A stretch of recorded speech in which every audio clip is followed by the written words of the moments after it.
Jadi kalau spiritual seseorang benar, maka fisiknya akan benar. Makanya kalau ada orang mengaku-ngaku belajar spiritual, kepala pusing, jantung berdebar-debar, perut mual, anus ambeien, begitu berdiri kunang-kunang, patut dipertanyakan spiritualnya. Karena kalau orang benar belajar spiritualnya, ketika tubuh spiritualnya sudah benar, tubuh mentalnya benar. Ketika tubuh mentalnya benar, tubuh energinya benar. Tubuh energinya benar, tubuh fisiknya benar. Jadi maaf, saya bukan menghina. Kalau ada seorang guru mengaku dirinya itu spiritual, guru spiritual, tetapi dikit-dikit masuk angin, lagi ceramah, berarti ada yang nggak beres.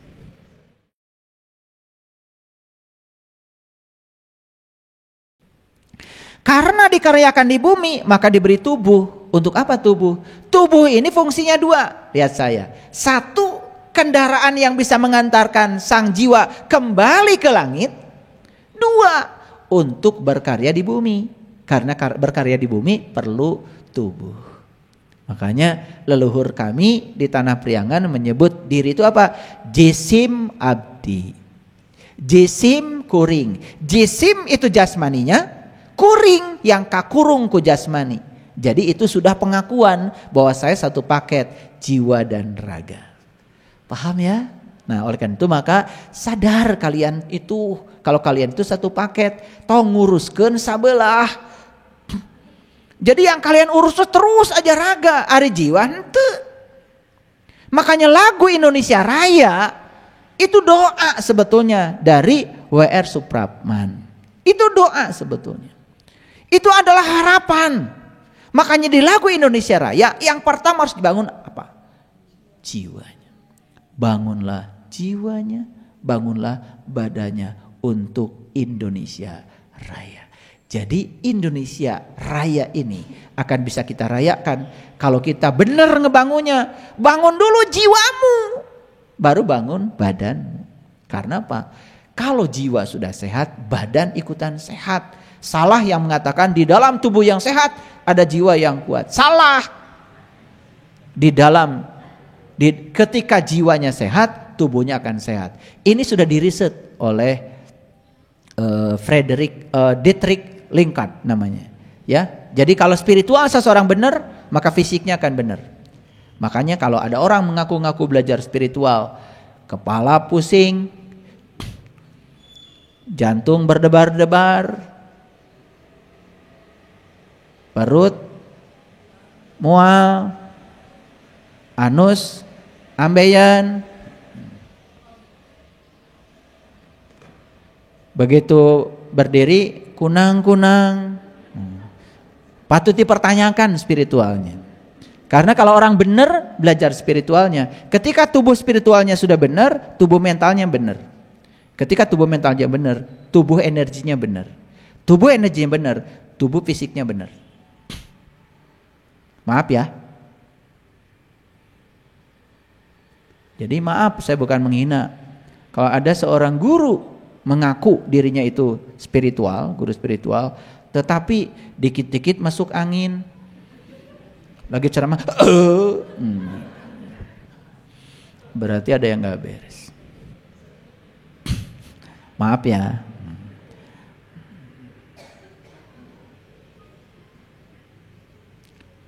Oke, lanjut dulu. Ini yang berat-beratnya belum. Nah, lihat saya semuanya. Itu sebabnya, lihat saya. Untuk mencapai kesucian jiwa, maka kita harus telanjang. Kapan kita telanjang? Bisa jawab. Sebutkan 3 waktu kalian telanjang. 1 ketika lahir, 2 ketika mati, hiji deui pura-pura aja. Ya udah nggak usah sebutkan, pokoknya situlah ya. Pura-pura.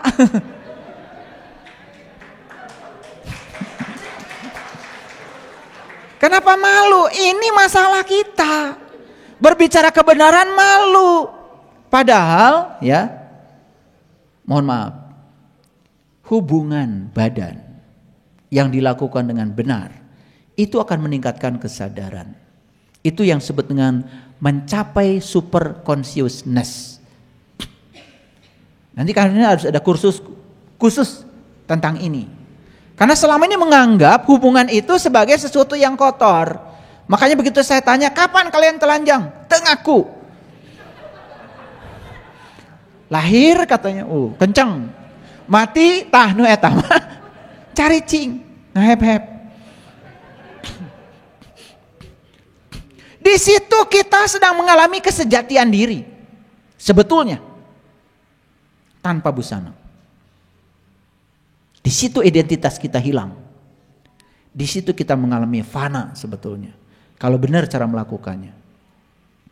Makanya di negara-negara beradab, seks itu dikenalkan dengan cara yang baik, cara yang benar. Kebanyakan mohon maaf, kita tidak mengerti urusan itu dengan benar. Lalu menganggap itu seakan-akan kotor, hanya sekedar memuaskan, padahal Tuhan tidak mungkin menciptakan itu hanya untuk merendahkan. Justru itu mencapai super consciousness kalau tahu ilmunya. Saya akan buka kursus itu, pasti pendaftarnya banyak. Udah pasti. Kalau urusan ranjang, wah udah. Iya. Untung saja saya sampai hari ini nggak jualan obat kuat. Makanya ada lagu dari Ebit judulnya Untuk Kita Renungkan. Oleh karena itu saya mau nyanyi. Kalau suara saya fals, ya karena saya bukan penyanyi. Mau nyanyi aja udah bagus. Kita mesti telanjang dan benar-benar bersih, suci lahir dan di dalam batin. Tengoklah ke dalam sebelum bicara, singkirkan debu yang masih melekat, singkirkan debu yang masih melekat. Anugerah dan bencana adalah kehendaknya. Kita mesti tabah menjalani. Hanya cambuk kecil agar kita sadar adalah Dia di atas segalanya. Adalah Dia di atas segalanya. Kita mesti berjuang memerangi diri, bercermin dan banyaklah bercermin. Tuhan ada di sini, di dalam jiwa ini. Berusahalah agar Dia tersenyum. Berusahalah agar Dia tersenyum. Jadi tugas kita di dunia ini membuat Tuhan selalu tersenyum. Makanya agama adalah cahaya, tapi banyak yang menjadikan agama jadi bahaya.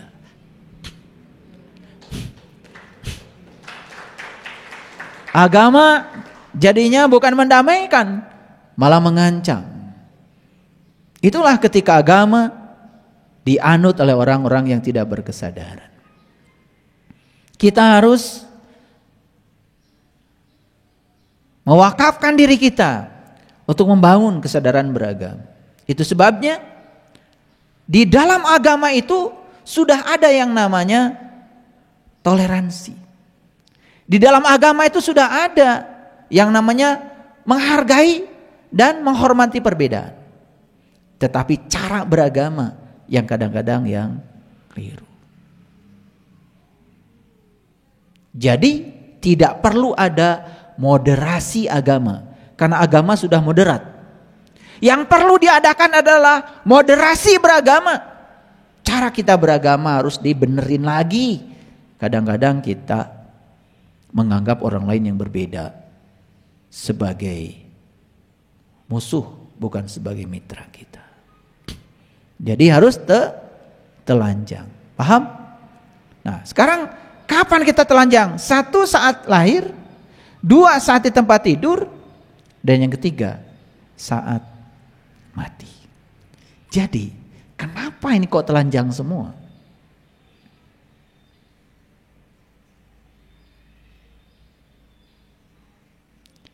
Hanya orang yang telanjang saat dia mati yang selamat.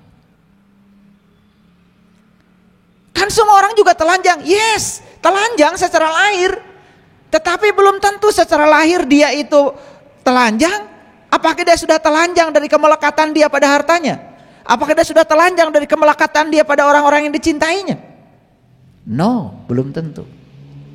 Itulah pentingnya kita di dalam kehidupan sekarang belajar mati. Supaya kita bisa melepaskan dari sekarang. Makanya saya selalu mengajak, maaf ya, mungkin di BSI kita banyak sekali, di Bumi Sebatul Yakin banyak kegiatan. Yuk kita ngebangun. Saya cuma mengajarkan kalian untuk telanjang. Karena kalau saya cuma mengajarkan ajaran-ajaran yang cuman enak didengar, hanya baik untuk dibicarakan, akhirnya kita kebanyakan berbicara baik, tetapi tidak melakukan kebaikan. Saya bikin BSI peduli. Ayo kita peduli. Lihat saudara-saudara kita yang tidak mampu. Lihat saudara-saudara kita yang tidak sekolah. Itu yang saya bangun sekarang. Jadi, yuk kalau mau ikut kapal ini, ikuti semua kegiatannya. Karena saya tidak akan mengajarkan yang salah. Saya mengajarkan yang sudah teruji. Karena apa? Karena kita mesti telanjang. Kata Ebit, Tuhan ada di sini, di dalam jiwa ini. Berusahalah agar dia tersenyum. Kapan Tuhan tersenyum? Tuhan akan tersenyum saat kamu juga tersenyum. Kapan kamu tersenyum? Saat kamu bahagia. Saat kamu bahagia, ketika aku bisa membahagiakan banyak orang. Setuju? Oke. Saya sedih sekali dengar cerita dari sahabat-sahabat yang datang ke Panti Werda. Ada seorang ibu bercerita, anaknya dia sekolahkan di sekolah tinggi, bahkan di universitas yang terkenal. Anaknya sekarang sudah menjadi seseorang. Dan ketika anaknya sudah menjadi seseorang, ibunya dititipkan di panti jompo. Dan dia tidak pernah menengok lagi ibunya. Dia sibuk dengan urusannya sendiri. Saya nggak tahu apa yang dia cari. Padahal itu adalah Hajar Aswadnya dia. Itu adalah ibu pertiwinya dia. Kalau ibunya saja ditelantarkan, kebayang ya orang ini seperti apa? Mungkin orang lain bisa ditelantarkan lebih gila lagi. Ibunya saja yang sakit, merasakan sakit ketika melahirkan dia, yang menumpahkan darah ketika melahirkan dia, yang hampir kehilangan nyawa untuk melahirkan dia. Itu saja dia telantarkan. Maaf ya, suatu saat ada jamaah saya mau naik haji. Dan ibunya sudah repot. Dan ibunya itu kemudian dia titipkan. Saya bilang, kamu belum naik haji aja udah mabrur, udah mabur, bukan mabrur. Belum naik haji aja udah mabur. Tuhan yang mana yang kamu layani? Bukankah ibumu itu adalah Tuhan yang nyata di hadapan kamu? Tuhan yang gaib kamu cari. Tuhan yang nyata kamu abaikan. Tapi dia tetap aja pergi ke sana. Pulang dari sana tidak berubah. Saya cuma mengatakan, rawat ibumu, itulah hajimu. Itu Hajar Aswadmu. Kamu memanjat Hajar Aswad di sana berkali-kali, gak ada artinya. Karena kau abaikan Hajar Aswad yang sebenarnya di sini. Itu banyak gak kesalahkaprahan seperti itu? Banyak. Yuk, saya ingin kalian suatu saat membaca buku ini. Buku ini ditulis oleh Osho tahun 2002. Jadi judul bukunya Sex Matters. From Sex to Super Consciousness. Buku ini bercerita tentang bagaimana, ya mohon maaf, hubungan itu bisa meningkatkan kesadaran. Di sini rahasianya. Saya cuma mencuplik sedikit dari buku itu, kata-kata beliau. Coba baca sama-sama, kita baca. Jika Anda berjalan tanpa busana di jalan, orang lain bisa marah pada Anda. Betul? Padahal Anda tidak melakukan apapun. Kemarahan itu bahkan lebih besar dibandingkan kemarahan yang ditujukan kepada seorang pembunuh. Ada seorang pembunuh di jalan, jelas dia pembunuh, merusak orang, menghancurkan nyawa orang, tapi karena pakai pakaian, lalu dianggap orang yang tadi berjalan tidak apa-apa, cuman karena telanjang menjadi masalah. Padahal si pembunuh ini tidak menjadi masalah, padahal sudah membunuh, cuman karena pakai pakaian. Mengapa ketelanjangan semata lebih mengundang amarah dibandingkan tindakan yang jelas merugikan orang lain? Apa pesan dari buku ini? Pesan dari buku ini sebetulnya bagaimana ketelanjangan itu bisa mengantarkan kita untuk melepaskan identitas diri. Dan di situ kita justru akan mengalami super consciousness. Kita akan mengalami puncaknya kesadaran. Ada paradigma yang harus diubah. Kenapa? Ya, karena selama ini, mohon maaf, laki-laki dan perempuan dipisah. Bahkan di sekolah-sekolah tertentu laki-laki perempuan dipisah. Apa yang terjadi? Laki-laki jadi senang ke laki-laki, perempuan jadi senang ke perempuan. Siapa yang melanggar kodrat sekolah itu? Padahal semesta sudah mentakdirkan begitu. Laki-laki senang ke perempuan, ketika sudah ada masalah, laki-laki senang laki-laki, lalu orang tuanya meradang, padahal orang tuanya yang mengizinkan anaknya diperlakukan seperti itu. Jadi kadang-kadang kita ini sudah gampang sekali ya menyalahkan orang lain. Dan kita menganggap ketika anak-anak itu tidak melakukan surat menyurat, percintaan, dan dilanggar hak asasinya, dianggap dia mencapai kesucian. Padahal dia sedang dikerangkeng kebebasannya. Inilah karena kita, mohon maaf, masih menganggap urusan cinta ini kotor seakan-akan, bukan sebagai berkah dari semesta. Maaf ya, saya tidak bicara terlalu dalam tentang ini karena nanti banyak yang belum siap untuk menerima pandangan saya. Baca aja bukunya sendiri, nanti simpulkan sendiri ya. Jadi ketelanjangan itu ada 3 kan? Oke? 1 saat kelahiran, 2 saat hubungan, dan 3 saat kematian. Lihat saya semua. Kita tidak bisa mengalami pencerahan saat kelahiran. Ada kesempatan besar mengalami pencerahan saat hubungan. Oke? Tetapi itu pun tidak dialami banyak orang. Apalagi mengalami pencerahan saat kematian. Ternyata mengalami pencerahan saat kelahiran dan kematian itu hanya bisa dicapai oleh segelintir manusia saja. Peluang yang paling besar sebetulnya mencapai pencerahan ketika di area itu. Tapi itu pun tidak banyak yang bisa memanfaatkannya. Akhirnya apa? Di kelahiran tidak mencapai, di hubungan tidak mencapai, di kematian tidak mencapai. Habis semua kesempatan. Bagaimana caranya di kesempatan yang kedua itu? Disitulah sebetulnya harus ada yang namanya cinta. Dan cinta itu tanpa syarat.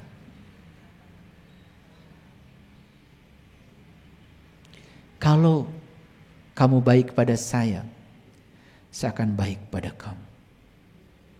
Kalau kamu setia pada saya akan setia pada kamu. Kalau kau mencintai saya akan mencintai kamu. Semuanya pangeretan.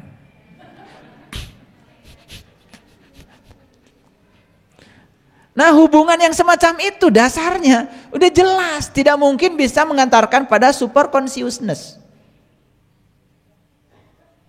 Ini masih saya rahasiakan ya. Gak dibuka semua, biar penasaran. Enak aja, saya aja belajarnya lama. Jadi, mohon maaf, ketelanjangan yang saya maksud bukan sekedar ketelanjangan fisik sebetulnya, tapi ketelanjangan identitas, merasa diri kita siapa. Coba bayangkan ya, kalau dalam sebuah keluarga, seorang suami menempatkan diri sebagai superior dan pasangannya sebagai inferior, dan pasangannya itu tidak dianggap setara oleh dia, dan harus taat sama keinginan suami, apapun mau suami harus diikuti. Menurut saya tidak akan terjadi super consciousness. Hanya terjadi pelanggaran HAM. Di situ yang disebut dengan kekerasan seksual. Bahkan istri sedang tidur dibangunkan hanya untuk melayani ambisi dan hawa nafsu seorang suami. Dan kalau tidak pakai dalil-dalil, kalau tidak melayani kamu masuk neraka gitu. Eta istrina keur sare. HS kertibra diudangkan, luar biasa. Bagaimana bisa saling memberi kalau begitu?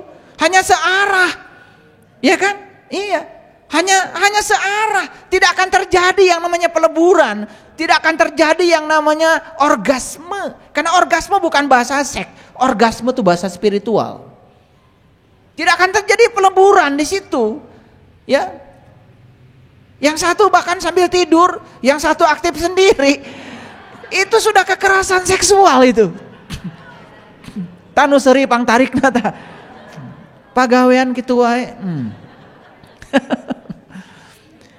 Ini bagaimana bisa mencapai super consciousness? Ini spiritual. Saya bicara spiritual, saya bukan bicara seks. Karena tidak mungkin Allah menciptakan alat kelamin hanya sekedar untuk merendahkan kita. Semua yang Allah ciptakan itu semuanya adalah luar biasa. Tergantung cara kita memanfaatkannya. Itu selama ini kita tidak tahu. Dan kita juga tidak mau tahu. Ya.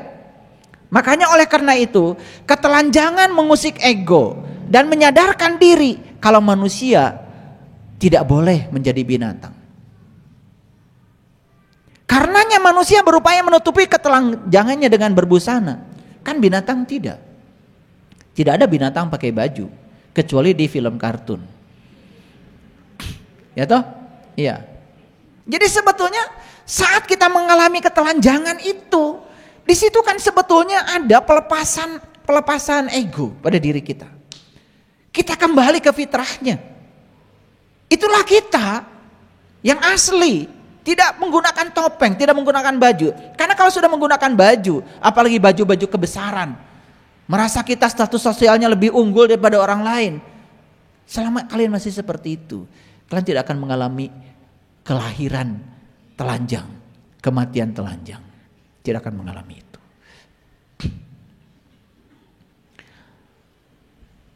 Makanya ketelanjangan kan dianggap aneh.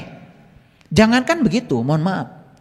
Ketika kita rapi menggunakan baju dari ujung rambut sampai ujung kaki, semuanya ditutup. Ketika melihat orang lain aja, mohon maaf, kepalanya tidak ditutup, kita menganggap itu aneh. Padahal keanehan itu yang menciptakan kita sendiri. Karena kita membangun paradigma, kalau ini benar ini salah. Padahal benar salah penilaian kamu sendiri. Sebenarnya nggak ngerti esensinya apa. Betul nggak? Iya. Tahun 70, tahun 72, 75, ya anak-anak gadis kita pakai kebaya, pakai kain asli orang Indonesia, salamannya juga begini. Dan sekarang sudah tidak ada lagi, hanya ketika ada upacara adat saja. Tuh, padahal salaman begini itu udah luar biasa. Saya menyaksikan yang mempertahankan ini cuman Bali. Luar biasa. Dan kita tidak merasa sudah kehilangan identitas diri sebagai bangsa yang besar. Dan kita lebih mengagungkan budaya lain daripada budaya bangsa kita sendiri. Dan ketika sekarang ada orang lain yang menegakkan budaya asli Nusantara, malah dianggap aneh. Kita harus telanjang dulu, baru kembali dari titik awal. menata kehidupan bangsa supaya kita kembali kepada jati diri bangsa kita. Para sahabat, di masa ketika binatang dianggap telah berevolusi dan menjadi lebih mirip manusia, ide mengenai ketelanjangan adalah suatu keanehan. Dan hal tersebut menimbulkan ketidaknyamanan untuk diri. Maaf, ketika ada sebagian sahabat kita yang menggunakan ketelanjangan sebagai budaya dirinya sendiri, seperti di Irian, malah itu dianggap aneh. Padahal siapa tahu ya, mereka dengan telanjang seperti itu lebih mudah untuk menyatu dengan alam, merasakan alam. Betul nggak? Merasakan hawanya pegunungan langsung dengan tubuhnya sendiri. Siapa tahu mereka bisa jadi lebih spiritualis ya dari yang pakai jaket kayak saya. Nah ini kan, ini saya cuma cerita sedikit aja soal ketelanjangan. Ini bukan cerita seks. Tapi saya sedang cerita bagaimana kita bisa melepaskan ketelanjangan justru. Ketelanjangan yang saya maksud adalah ketelanjangan seperti yang dimaksud oleh Ebit tadi, yang saya nyanyikan. Supaya kita tidak punya kemelekatan lagi. Lahir berkesadaran, hidup berkesadaran, kemudian mati juga berkesadaran. Hal ini berbeda dengan konsep membunuh yang akan tetap menjadikan kita sebagai manusia. Maaf ya, ketika ada orang telanjang, mungkin kita menganggap aneh. Tapi ada orang yang membunuh banyak orang dan masih ngaku manusia karena pakai baju. Itu dianggap biasa. Padahal jelas dia merusak tatanan kehidupan, bukan? Ada orang telanjang cuman enggak karena telanjang, Anda juga tidak terganggu, bukan? Dan dia tidak melakukan apa-apa. Itu dianggap lebih jahat daripada orang yang membunuh, padahal dia sudah jelas membunuh cuman karena hari ini masih pakai topeng, masih pakai baju. Itulah kehidupan. Sudah kebalik-balik ya. Jadi oleh karena itu ya, ada 3 kematian yang bisa membuat manusia terjaga. Ya, 1 ketika lahir, 2 ketika menumbuhkan cinta, dan yang ketiga ketika mati. Nah sekarang saya tarik yang dimensi yang kedua itu, cinta bukan sekedar di tempat tidur tadi, tapi cinta dalam dimensi yang lebih luas lagi. Makanya saya tawarkan nih pada para sahabat, lahir tidak sadar, udah gak apa-apa. Tetapi ada kesempatan kedua, mari kita agungkan dan gaungkan cinta. Cinta kepada sesama, cinta kepada manusia, cinta kepada hewan, cinta kepada tumbuhan. Dan itu yang diajarkan para leluhur kita. Bagaimana mereka mencintai alam, mencintai semesta. Bagaimana mereka menjaga keseimbangan alam. Ini jalan yang paling mungkin buat kita. Dan saya jamin, siapapun yang hari ini mudah sekali terenyuh ketika orang lain susah, mudah sekali mengulurkan tangan ketika orang lain minta bantuan, kalian sudah mengambil jalan cinta yang kedua ini luar biasa. Gak apa-apa kita lahir tidak seperti Lao Tzu. Gak apa-apa kita lahir tidak seperti Jarasutra yang lahirnya ketawa-ketawa karena berkesadaran. Gak apa-apa. Tapi kita masih punya jalan kedua, mencintai. Makanya saya ya di komunitas ini selalu mengagungkan ini yang kedua. Karena apa? Karena saya tahu yang pertama kalian sudah lewatkan, supaya tidak melewatkan yang kedua. Karena kalau yang kedua tidak kalian lewatkan, kalian akan memasuki jalur yang ketiga luar biasa. Dan saya pastikan siapapun yang hidupnya mencintai, maka dia akan dicintai. Dan itu akan menjadikan mulusnya jalan ketiga. Apa itu? Saat kalian mengalami kematian, kalian mati dalam keadaan terjaga. Dan ketika mati dalam keadaan terjaga karena sudah mengamalkan jalan kedua, mencintai, saya yakin kalaupun dia harus lahir lagi, dia akan mengalami keterjagaan. Walaupun kualitasnya mungkin berbeda. Mencintai lagi, lahir, mati lagi, terjaga lagi, lahir lagi nanti. Terus proses evolusi kesadarannya meningkat. Dan itu yang dikatakan walal akhiratu khairul laka minal ula. Jadi akhirat lebih baik daripada awal, akhir lebih baik dari awal, sering diartikan akhirat lebih bagus daripada dunia. Lalu kamu mengabaikan semua aspek-aspek dunia. Ngaji terus, berkarya tidak. Yang dibaca juga cuman Arabnya, gak ngerti isinya. Karena terjebak dari pemahaman itu. Padahal akhir lebih bagus daripada awal. Apa maksudnya? Di masa yang akan datang, kita tidak mau kan, tidak terjaga. Betul? Kita ingin terjaga dan terus terjaga. Yuk, bagaimana kita lahir terjaga, hidup mencinta, mati terjaga, lahir lagi terjaga, hidup mencinta. Jadi ini saya tawarkan 3 jalan yang luar biasa. Lahir terjaga, mencinta, dan kemudian mati dalam keadaan terjaga. Ya, gitu. Nah, ketika keterjagaan ini sudah bisa kita peroleh, apa yang selanjutnya bisa kita dapatkan? Oh, ini luar biasa, ya. Jadi, saya kasih tahu, setiap hari jutaan orang mati, mereka hidup dalam kegelapan. Matinya pasti gelap dong. Mereka hidup dalam mimpi, matinya bermimpi juga. Mereka hidup dalam kebodohan, matinya bodoh. Dan itu mereka lewatkan semua. So, kita tawarkan sekarang. Mau nggak kita hidup dalam terang? Matinya terang. Hidup di kenyataan, matinya nyata. Hidup dalam kecerdasan, matinya cerdas. Jadi hanya orang yang matinya terjaga, hanya orang yang hidupnya terjaga, yang matinya akan terjaga.